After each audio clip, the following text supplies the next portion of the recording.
Hi, I'm Lee. I'm the president of UHN.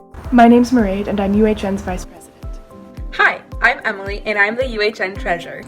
I'm Kayla, and I'm the head of PR here at UHN. UHN stands for the Undergraduate History Network. We're a student organization that works with the history department to create opportunities and resources for undergraduate history students.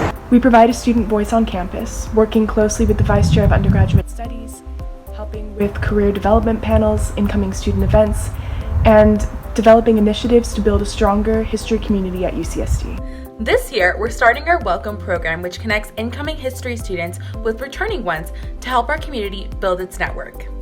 More information about the program can be found here and on our Facebook page at Undergraduate History Network. We hope to see you there!